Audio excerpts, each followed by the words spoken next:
Hi, this is Andrew Moore-Crispin for Gadget TV on Butterscotch.com, taking a look at the IronKey Personal. 1 gigabyte is the model we have in the studio today, and this retails for about $80.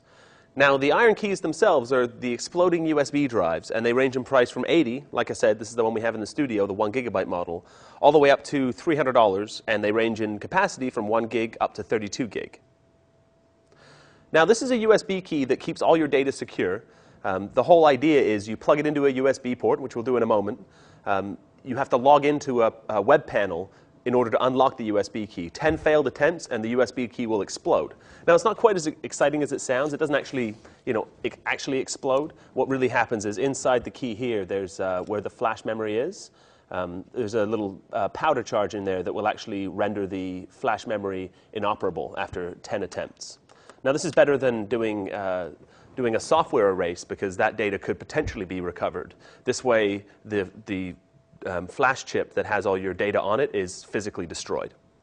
So now we'll see in a moment, this will come up. It actually runs as a CD. It's Mac. We have a Mac in the studio today. It's Mac and PC compatible. And what happens is this auto-run CD comes up. It acts as an application that sits on the key itself. And you can't actually use the key without going through the unlock process. And now that it's mounted, you'll see what I'm talking about. So what we do is we open up this CD icon, and we have to open up this application. So we can't actually access any storage on the key until we log in. So I'll tell you my password here, because I have changed it for the show. It's Z 8 times. You need to have a minimum of 8 characters.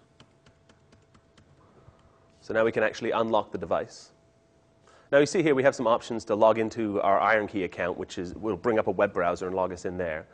We can also unlock the IronKey in read-only mode, which means we can't actually write anything to the device. So once we enter our password in this window, we're actually granted access to the key. In the web control panel that'll pop up, we're able to change our password, change our security phrase. You have to actually associate a picture and a security phrase for more security. Your password has to be 8 characters at least in length.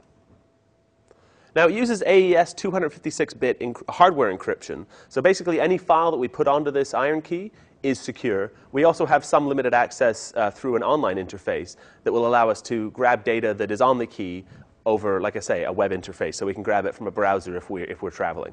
Although that's where the security phrase comes in, and we need to make sure that we know our password. So after 10 failed login attempts, we mentioned the self-destruct feature. It's not as, like I say, it's not quite as exciting as it sounds. It's not like the thing is going to blow up in Mission Impossible or something like that.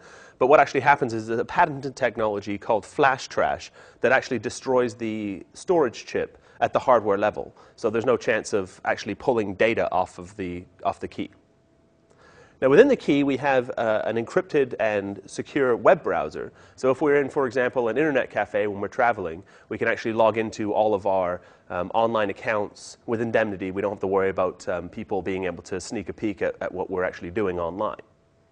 It also has another cool feature, which is a virtual keyboard built into the drive. So for example, if we're concerned that there's hardware capturing of our personal data, our logins, and our passwords, we can actually use the virtual on-screen keyboard for the part where we enter our username and password in order to make sure that no one's capturing that data as well. So that's a quick look at the 1 gigabyte IronKey. For Gadget TV, I'm Andrew Moore-Crispin. For more sweet stuff, visit Butterscotch.com.